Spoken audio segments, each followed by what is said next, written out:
یا اللہ یا اللہ یا اللہ یا اللہ اللہ یا اللہ اللہ یا اللہ جل اللہ یا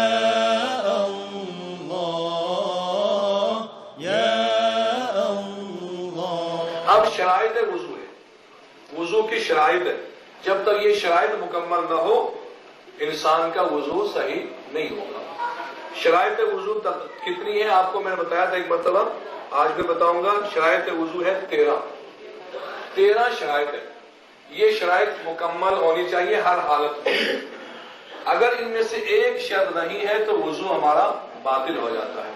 پہلی شرط یہ ہے کہ جس پانی سے ہم وضو کرتے ہیں وہ پانی خالص ہو، مطلق ہو، پہلے بتایا خالص پانی ہو، سادہ پانی ہو، ملاوٹ نہ ہو، پانی خالص ہو، ایک شرط۔ دوسری شرط یہ ہے کہ پانی پاک ہو، کتنی شرط ہو گئی؟ 2۔ تیسری شرط یہ ہے کہ پانی مباح ہو، مباح کا مطلب یہ ہے کہ پانی غصبی نہ ہو، پانی چھینا ہوا نہ ہو، بلکہ پانی کسی کا ہو تو اس کی اجازت سے، یا تو اپنے گھر کا پانی ہو، ٹھیک ہے جی، پانی استعمال کر سکتے ہو، جائز ہو۔ یہ کتنی شرط ہو گئی؟ 3۔ چوتھی شرط یہ ہے کہ وضو کا برتن غصبی نہ ہو۔ آپ لوٹے میں پانی لے کے کرتے ہیں یا جس نلکے سے آپ پانی کرتے ہیں وضو کرتے ہیں وہ نلکا غصبی نہ ہو، وہ برتن غصبی نہ ہو، جو جس چیز میں آپ وضو کرتے ہیں وہ غصبی نہ ہو، کسی کا چھینا ہوا نہ ہو یا کسی کی اجازت کے بغیر نہ ہو۔ یہ 4۔ 5ویں شرط یہ ہے کہ وضو کا برتن سونا اور چاندی کا نہ ہو۔ اگر سونا چاندی کا برتن ہے اس سے وضو نہیں ہوگا، چاہے لوٹا ہو، چاہے جگ گلاس ہو، چاہے وہ نلکا ہو یا ٹوٹی ہو جس سے پانی گرتا ہے، وہ اگر سونا چاندی کی ہو تب بھی وضو نہیں ہوگا، وضو سونا چاندی کے برتن سے نہ ہو۔ اچھا جی، 6ٹھی شرط یہ ہے کہ اعضائے وضو پاک ہو۔ اعضائے وضو کتنے ہیں بتایا میں نے؟ 6 پاک ہو۔ یہ پاک 3 کے لیے ہے اور باقی جو 3 ہے وہ پاک ہونے کے علاوہ خشک بھی ہو۔ چہرہ اور دونوں ہاتھ یہ صرف پاک ہو کافی، خشک نہ بھی ہو وضو ہو جائے گا، لیکن سر اور دونوں پاؤں جہاں مسا ہوتا ہے یہ پاک ہونے کے علاوہ خشک بھی ہو، تاکہ وضو کی تری سے جب ہم مسا کریں تو وہ تری جلد تک پہنچ جائے۔ اگر وہ پہلے سے اگر گیلے ہوں یہ تو پھر وہ تری جلد تک نہیں پہنچ سکتی، وضو کا پانی جلد تک نہیں پہنچ سکتا، تو پھر اس صورت میں وضو باطل ہو جاتا ہے۔ تو اعضائے وضو جو 6 ہیں ان میں سے سب پاک ہو، لیکن جو مسا کے جو اعضاء ہے وہ پاک ہونے کے علاوہ کیا ہو؟ خشک بھی ہو۔ اور اس کے بعد 7ویں شرط یہ ہے کہ وضو اور نماز دونوں کے لیے وقت بھی ہو، ٹائم بھی ہو، کہ آپ وضو بھی کر سکیں اور اس کے بعد نماز بھی پڑھ سکیں۔ لیکن ایک دفعہ ایسا ہے کہ آپ صبح دیر سے آپ کو آتی ہے، آنکھ کھلتی ہے تو آپ اٹھتے دیکھتے ہیں کہ 5 منٹ ٹائم ہے، اب ان 5 منٹ میں آپ وضو کریں گے اور اس کے بعد نماز کے لیے آئیں گے تو کیا ہوگا؟ نماز کا وقت نکل جائے گا، نماز قضا ہو جائے گی، تو آپ کو چاہیے کہ ہاں وضو نہ کریں بلکہ فوراً تیمم کر لیں۔ اگر آدھا گھنٹہ ہے، 15 منٹ ہے، پھر آپ وضو کر سکتے ہیں۔ تو نماز کے لیے اور وضو کے لیے وقت ہو تاکہ آپ اس وقت میں نماز بھی پڑھ سکیں، وضو بھی کر سکیں۔ 8ویں شرط یہ ہے کہ وضو قصد قربت کی نیت سے ہو۔ قصد قربت کا مطلب یہ ہے کہ آپ جو وضو کر رہے ہیں وہ حکم الہی کی تعمیل کے لیے ہو، چونکہ خدا نے حکم دیا ہے، اس حکم پر عمل کرنے کے لیے میں وضو کر رہا ہوں، یہ نیت ہو۔ ایسا نہ ہو کہ میں وضو اس لیے کر رہا ہوں کہ میرا چہرہ صاف ہو جائے، اس لیے میں وضو کرتا ہوں تاکہ گرمی ہے ٹھنڈک پہنچ جائے، ٹھیک ہے۔ اگر اس طرح اگر نیت سے کرتا ہے وضو نہیں ہوگا، وہ صرف ایسا ہے جیسے آپ نے چہرے کو گیلا کیا، ٹھیک ہے، ویسے بھی چہرے میں پانی آ جائے، گیلا ہو جائے تو اس میں کوئی فرق نہیں ہے۔ نیت یہ ہو کہ میں خدا کے حکم کی تعمیل کے لیے وضو کر رہا ہوں، یہ قصد قربت ہے، ٹھیک ہے، یعنی قرب الہی خدا کی رضا حاصل کرنے کے لیے وضو ہو۔ اور 9ویں شرط یہ ہے کہ ترتیب کیا ہے؟ ترتیب یہ ہے کہ پہلے چہرے کو دھوئیں، اس کے بعد دائیں ہاتھ کو دھوئیں، اس کے بعد بائیں ہاتھ کو دھوئیں، اس کے بعد سر کا مسا، اس کے بعد دائیں پاؤں کا مسا، اس کے بعد بائیں پاؤں کا مسا، یہ ترتیب ہے. اگر کوئی اس ترتیب کو بدل دے گا تو اس کا وضو کیا ہوگا؟ باطل ہو جائے گا. اچھا یہ 9 شرائط ہوگی. 10ویں شرط یہ ہے کہ وضو جو ہم کرتے ہیں تو اعضائے وضو کو یکے بعد دیگرے دھوئیں. موالات جسے کہتے ہیں، موالات مانا یکے بعد دیگرے، جلدی جلدی دھوئیں. پہلے چہرے کو، پھر اس کے بعد فوراً بعد دائیں ہاتھ کو، اس کے فوراً بعد بائیں ہاتھ کو، فوراً سر کا مسا، فوراً پاؤں کا مسا. زیادہ فاصلہ نہ ہو درمیان میں. اگر زیادہ فاصلہ ہوگا تو وضو باطل ہو جائے گا. تھوڑا بہت فاصلہ تو ہو ہی جاتا ہے لیکن زیادہ فاصلہ، زیادہ وقفہ نہیں ہونا چاہیے. جلدی جلدی اعضائے وضو کو دھو لے، مسا کر لے، فارغ ہو جائے. اچھا 11ویں شرط یہ ہے، اچھا کوئی اس کو وضو نہ کرائے، کوئی اس کو وضو نہ کرائے. مثلا کوئی اور آ کے اس کے چہرے کو دھو لے، اس کے ہاتھوں کو دھو لے. ایک آدمی آ کے اس کے بائیں ہاتھ کو دھو لے، ایک آدمی اٹھ کے اس کے سر کا مسا کرے، کوئی اس کے پاؤں کو پکڑ کے مسا کرے. اس طرح اگر کرتا ہے، کوئی مدد کرتا ہے، اس کا وضو باطل ہو جاتا ہے. اس کو چاہیے خود وضو کرے جب تک وہ کر سکتا ہے.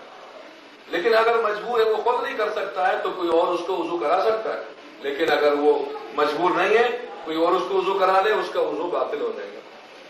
اچھا 12ویں شرط یہ ہے کہ وضو کا پانی اس کے لیے نقصان دہ نہ ہو، مضر نہ ہو. کبھی ایسا ہوتا ہے کہ انسان بیمار ہے تو بیمار آدمی کے لیے پانی مضر ہے.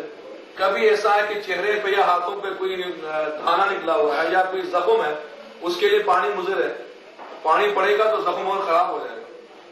تو جب پانی اس کے لیے مضر ہو تو وہ وضو نہیں کرے گا، بلکہ وہاں پہ یا تو وضو جبیرہ کرے گا، وہ بعد بتاؤں گا، یا تو وہ تیمم کر لے گا. وضو وہاں نہیں کرے گا چونکہ پانی اس کے لیے مضر ہے، تو پانی اس کے لیے مضر نہ ہو. یہ ہے 12ویں شرط. اور 13ویں شرط یہ ہے کہ چونکہ جب انسان وضو کر لے تو جلد تک پانی پہنچانا ضروری ہے. اگر کوئی چیز مانی ہے جلد تک تو 13ویں شرط یہ ہے کہ جلد تک پانی پہنچنے سے کوئی چیز مانی نہ ہو، رکاوٹ نہ ہو. کبھی ایسا ہو سکتا ہے پٹی بندھی ہوئی ہے، کبھی ایسا ہو سکتا ہے کوئی ٹیپ لگی ہوئی ہے، کبھی ایسا ہو سکتا ہے کوئی ایسی چیز لگی ہوئی ہے کہ جو جلد تک پانی پہنچنے سے مانی ہے. اگر ایسا ہے تو اس کا وضو صحیح نہیں ہوگا، اس کا وضو باطل ہو جائے گا. اگر ہے تو اس کو اتارنا پڑے گا. پہلے جیسے مثلا عورتیں یہ نیل پالش لگاتی ہیں، یا مثلا وہ کیا ہے، وہ ہون پہ کیا لگاتی ہے، لپسٹک لگاتی ہے، یا کوئی اور چیز بھی، یا مرد بھی سنا ہے کچھ کرتے ہیں، یہاں پہ لگاتے ہیں. ٹھیک ہے، تو اگر ان چیزوں سے، یا مثلا یہ جو کریم آپ استعمال کرتے ہیں، چکناہٹ پیدا ہو جاتی ہے، جلد تک پانی نہیں پہنچ سکتا ہے، تو وضو نہیں ہوگا. تو پہلے صابن سے ان چیزوں کو پاک کر لے، صاف کر لے، اس کے بعد وضو کرے. تو یہ 13 شرائط ہے. جب تک یہ 13 شرائط مکمل نہ ہو انسان کا وضو صحیح نہیں ہوگا. ٹھیک ہے جی. تو ابھی میں نے عرض کیا کہ وضو کی یہ شرائط اور وضو کے یہ مسائل، یہ ہمیں توجہ سے ان چیزوں کی طرف ان کو یاد رکھنا ہے تاکہ بعد میں جب وضو کریں تو کوئی پریشانی نہ آئے. کیوں؟ اس لیے کہ اگر وضو میں کہیں کوئی خلل آ جاتا ہے، کوئی غلطی ہو جاتی ہے تو وضو صحیح نہیں ہوگا. جب وضو صحیح نہیں ہوگا، آپ لاکھ نماز پڑھیں، نماز بھی صحیح نہیں ہوگی. نماز کے صحیح ہونے کے لیے وضو کا صحیح ہونا ضروری ہے. اس لیے توجہ کریں تاکہ ہمارا وضو صحیح ہو جائے. اب دیکھیں وضو کے صحیح ہونے کے لیے 13 شرائط ہے. اب یہ 13 شرائط مکمل ہوگی تو وضو صحیح ہوگا، اگر نہیں ہوگا تو پھر وضو صحیح نہیں ہوگا. اب وضو سب سے بہترین عمل ہے. ٹھیک ہے، سب سے بہترین عمل. اگر انسان وضو کر لیتا ہے، دن کو بھی جب مرضی فارغ ہو جائے وضو کر لے، تاکہ جب تک وہ باوضو ہے، ابھی میں نے عرض کیا کہ اس کو وضو کا ثواب ملتا ہے. اب وضو سے یہاں مجھے ایک چھوٹا واقعہ آتا ہے، بس اسی واقعے پہ ختم کرنا ہے. امام حسین کاظم علیہ السلام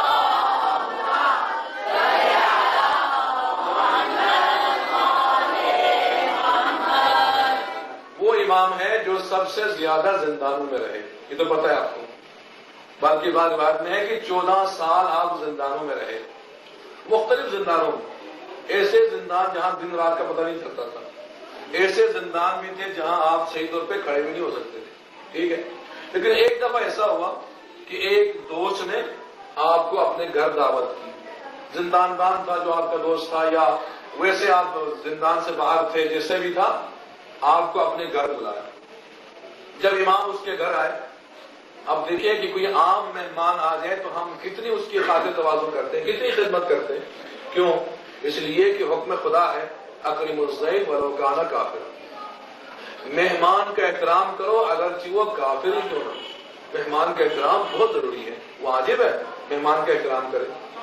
تو اگر عام آدمی مہمان بن جائے تو اتنا اہتمام کرتا ہے، لیکن جس کا امام مہمان بن جائے، جس کا مہمان امام اسے کاظم بن جائے، اس کو تو اس کی خوش قسمتی اس سے بڑھ کر اور کیا ہو سکتا ہے. تو وہ اس قدر امام کی خدمت کرتا ہے، اس قدر خاطر تواضع کرتا ہے، اس حد سے بڑھ کے امام کی خدمت کرتا ہے.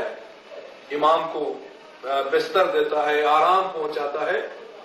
اب صبح عرب میں دستور ہے کہ جب صبح ہوتی ہے نا تو مہمان کے پاس میزبان آتا ہے، گھر والا آ جاتا ہے، آ کے یہ سوال کرتا ہے کہ رات کو کوئی تکلیف تو نہیں ہوئی، نیند تو آئی، کوئی ضرورت تو نہیں ہے، پوچھنے کے لیے آتا ہے میزبان. اب حسب دستور وہ بھی امام کی خدمت میں آیا، عرض کیا مولا کوئی تکلیف تو نہیں ہوئی، کوئی اذیت تو نہیں پہنچی، کسی چیز کی ضرورت تو نہیں ہے. جب یہ سوال کیا تو امام نے ایک جواب دیا. وہ جواب یہ ہے، اے میرے صحابی، میرے لیے تیرے گھر سے وہ زندان زیادہ بہتر تھا. میرے لیے تیرے گھر سے زندان زیادہ بہتر تھا. وہ گھبرا گیا، پریشان ہو گیا، مولا میرے گھر سے زندان آپ کے لیے بہتر ہے، کیا مجھ سے کوئی غلطی ہوئی ہے، مجھ سے کوئی کوتاہی ہوئی ہے، میں نے کوئی آپ کی شان میں گستاخی کی ہے کہ یہ گھر آپ کو زندان سے بھی بدتر نظر آتا ہے؟ امام فرماتے نہیں، تم نے کوئی گستاخی نہیں کی، تم نے کوئی بے ادبی نہیں کی، بلکہ تم نے بہت میرا احترام کیا، بہت خاطر تواضع کی. لیکن بات یہ ہے جب میں نماز شب پڑھنے کے لیے اٹھا، نماز تہجد پڑھنے کے لیے اٹھا، چونکہ نماز تہجد پڑھنا بہت ثواب ہے. بلکہ ایک جگہ میں ایک دن انشاءاللہ عرض کروں گا کہ نماز تہجد جو انسان پڑھتا ہے رات کو، آذان صبح سے آدھا گھنٹہ پہلے، 1 گھنٹہ پہلے پہنچ جاتا ہے اور نماز تہجد پڑھتا ہے، نماز شب پڑھتا ہے، خدا اس کی ساری مشکلات آسان کرتا ہے، اس کی پریشانیاں دور کرتا ہے، اس کی عمر میں اضافہ ہو جاتا ہے، اس کی دولت میں اضافہ ہو جاتا ہے. بہت سارے خصوصیات ہیں دنیا میں، آخرت میں جو ہے وہ بہت اپنی جگہ پر ہے. دنیا میں اتنے سارے نیکیاں، اتنے سارے صلے خدا عطا کرتا ہے. امام نے فرمایا جب میں نماز تہجد کے لیے اٹھا، وضو کرنے کے لیے میں تیرے گھر سے باہر گیا. اب میں وضو کر رہا تھا گھر کے باہر، دوران وضو تیرے ہمسائے سے گانے کی آوازیں آ رہی تھی. تیرے ہمسائے، تیرے گھر سے نہیں، تیرے ہمسائے سے جو ساتھ والا گھر ہے وہاں سے گانے کی آوازیں آ رہی تھی. اس گانے کی آواز سے میری روح کو تکلیف پہنچی ہے، مجھے اذیت ہوئی ہے، مجھے تکلیف ہوئی ہے، مجھے اذیت ہوئی ہے. تو زندان میں کوئی گانے کی آواز نہیں آتی تھی. زندان میں اور میرے خدا کے علاوہ کوئی نہیں تھا، تنہائی تنہائی تھی، وہاں کوئی مداخلت نہیں کرتا تھا. لیکن جب تیرے گھر کے باہر میں وضو کرنے گیا تو وضو کے وقت گانے کی آواز آ رہی تھی. اس گانے کی آواز سے میری روح کو، میرے دل کو تکلیف پہنچی. زندان میں میرے جسم کو اذیت ہو رہی تھی، میرے نفس کو اذیت ہو رہی تھی، تکلیف پہنچ رہی تھی، لیکن تیرے گھر میں میری روح کو اذیت پہنچ رہی ہے. تو اس کا مطلب کیا ہے؟ اس کا مطلب یہ ہے کہ جب کسی ہمسائے کے گھر سے گانے کی آواز آ جائے تو امام کو اذیت ہوتی ہے، تو اپنے کسی محب کے گھر سے گانے کی آوازیں آ جائیں، اپنے کسی شیعہ کے گھر سے آواز آ جائے گانے کی. اب مجھے یہ بتائیں، امام تو گانے سے اتنی نفرت کرتے ہیں کہ اس سے مجھے اذیت ہوتی ہے، مجھے تکلیف پہنچتی ہے. بلکہ امام جعفر صادق علیہ السلام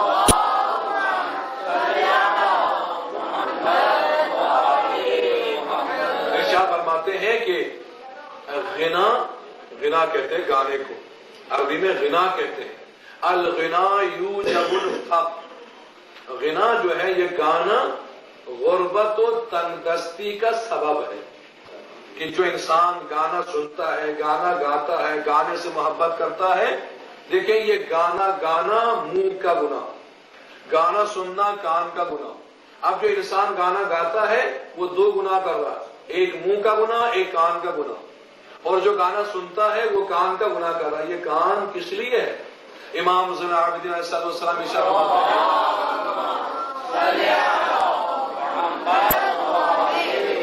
تمہارے کان کا تمہارے اوپر ایک حق ہے. وہ حق کیا ہے؟ وہ یہ ہے کہ تم اپنے اس کان سے کوئی گانا نہ سنیں، اس کان سے کوئی بری باتیں نہ سنیں، اس کان سے غیبت نہ سنے، میری طرف اس کان سے کوئی گناہ نہ سنے، بلکہ اس کان سے جب بھی سنے قرآن کی تلاوت سنے، اس کان سے ذکر اہل بیت سنے، اس کان سے خدا کا ذکر سنے، تو پھر یہ کان کا حق تم نے ادا کیا۔ اگر تم نے کان سے گانا سنا، کان سے غیبت سنی، کان سے فحش باتیں، بری باتیں سنی، تو تم نے اپنے کان کا حق ادا نہیں کیا۔ قیامت کے دن یہی کان تمہارے خلاف گواہی دے گا، اس نے یہ گناہ کیا ہے، یہ معصیت کی ہے۔ تو بس انسان کو چاہیے کہ گانے سے پرہیز کرے۔ اب وہ امام کہ جو کسی ہمسائے کے گھر سے گانے کی آواز آنے سے اس قدر متنفر ہو جاتے ہیں کہ میں تمہارے گھر میں نہیں رہنا چاہتا، یہاں گانے کی آواز آتی ہے، میں زندان میں رہنا چاہتا ہوں، تو کیا ہمارے اپنے گھروں میں گانے کے اسباب موجود ہو، VCR چل رہا ہو اور ٹیپ پہ ڈیک وغیرہ ڈیک تو خصوصی طور پہ ہم لگا لیتے ہیں نا گانے کے لیے مختلف گانے، یہ کیسے فلاں کی ہے۔ اب کچھ مثلا ذاکرین جب وہ ذاکری کرتے ہیں تو کچھ لوگ کہتے ہیں یہ فلاں گانے کی طرز پر ہے، یہ فلاں گانے کی طرز پر ہے۔ اس کا مطلب یہ ہے کہ ذاکر بھی گانا سنتے ہیں، مومنین بھی گانا سنتے ہیں، اور جو گانا سنتا ہے اس سے امام اس قدر متنفر ہو جاتے ہیں۔ امام فرماتے ہیں کہ مجھے گانے سے بھی نفرت، اس گھر سے بھی نفرت ہے جس میں گانا ہے، جس میں گانا گایا جاتا ہے۔ جو گانا سنتے ہیں قیامت کے یہاں تک کہ روایت میں ہے کہ جو غیبت سنتا ہے، گانا سنتا ہے، اس کے کان میں لوہے کی سلاخ پھیرا جائے۔ سلاخ دیکھا آپ نے؟ یہ کباب پکاتے ہیں نہیں، اس کے لوہے کے کیا کہتے ہیں اس کو؟ سیخ کہتے ہیں، ہاں سیخ۔ وہ سیخ پہ آپ وہ چڑھا کے نا کباب چڑھا کے گرم کرنے کے رکھتے ہیں، پکاتے ہیں، کباب پکاتے ہیں، تو اس کو سرخ کر کے اگر یہاں ڈال دیا جائے، کان بھی اس کان میں ڈال کے اس کان سے نکالے تو کیا عزت نہیں ہوگی؟ بھائی سکون ملے گا، تکلیف ہوگی نا۔ یہ کس کان میں؟ اس کان میں جس نے گانا سنا، جس نے غیبت سنی ہے، جس نے باطل اور نجس اور بری باتیں سنی ہیں، ان کانوں کی یہ سزا ہے۔ بس ہمیں چاہیے کہ اس رمضان میں، بلکہ یہاں تک عرض کروں کہ رمضان میں صرف انسان کا منہ روزہ نہ رکھے، پیٹ روزہ نہ رکھے، بلکہ کان بھی روزہ رکھے۔ کان کا روزہ یہ ہے کہ اس کان سے گانا نہ سنے، اس کان سے غیبت نہ سنے، اس کان سے فحش باتیں نہ سنے، اس کان سے بری باتیں نہ سنے، تو پھر کبھی روزہ ہے۔ اگر آپ روزہ رکھ کے گانا سنیں اور وہ خصوصاً وہ ایک مائک کا کیا کہتے ہیں اس کو، وہ لگا کے، بعض تو میں نے یہاں تک دیکھا ہے کہ وہ لگا کے چل رہا ہے، مست ہے، اور یہاں تک لوگ کہتے ہیں کہ یہ گانا روح کی غذا ہے، یہ روح کی غذا ہے۔ تو روایت میں ہے کہ یہ روح کی غذا نہیں بلکہ یہ روح کی سوہان روح ہے، روح کو تکلیف پہنچانے والی چیز ہے، جس سے انسان میں روحانیت ختم ہو جاتی ہے، معنویت ختم ہو جاتی ہے۔ بس ہمیں چاہیے کہ گانے سے پرہیز کریں، گانے کو چھوڑ دیں، گانے کو ترک کریں، تاکہ مولا ہم پہ راضی ہو جائے۔ اب ہم امام زمانہ کے انتظار کر رہے ہیں کہ وہ آئیں، ہم ان کے منتظرین میں ہو جائیں۔ اب مجھے بتائیں کہ امام آئے اور ہم یہ چاہیں کہ امام ہمارے گھر میں آ جائے، ہمارے گھر میں VCR چل رہا ہو، ہمارے گھر میں گانا چل رہا ہو، ہمارے گھر میں ڈیک لگا ہوا ہو، ہمارے گھر پتہ نہیں کیا کیا گانے کا اسباب موجود ہو، تو کیا امام دیکھ کے خوش ہو جائیں گے؟ نہیں، بلکہ امام ناراض ہو جائیں گے۔ بلکہ یہاں تک بات میں ہے جن گناہوں سے امام کو اذیت پہنچتی ہے، تکلیف ہوتی ہے، تو جو اپنے امام کو اذیت پہنچائے، کیا وہ امام سے شفاعت لے سکے گا؟ کیا امام اس کی شفاعت کرے گا جو امام کو اذیت پہنچائے؟ تو یہ گناہ و معصیت، یہ خدا کے حکم کی نافرمانی، یہ امام کو اذیت پہنچانے والی چیزیں ہیں۔ بس ہمیں چاہیے کہ اس ماہ کو رمضان میں گناہوں سے پرہیز کریں، گانے سے پرہیز کریں، صرف خدا کی اطاعت میں زندگی گزارنے کی کوشش کریں، تاکہ امام بھی راضی ہو، خدا بھی راضی ہو، رسول بھی راضی ہو۔ جب یہ سب راضی ہو تو خدا فرماتا ہے فادخلی فی عبادی وادخلی جنتی، اب میرے جنت میں داخل ہو جا۔ کیوں؟ اسی لیے کہ ہم تم سے راضی، تم ہم سے راضی۔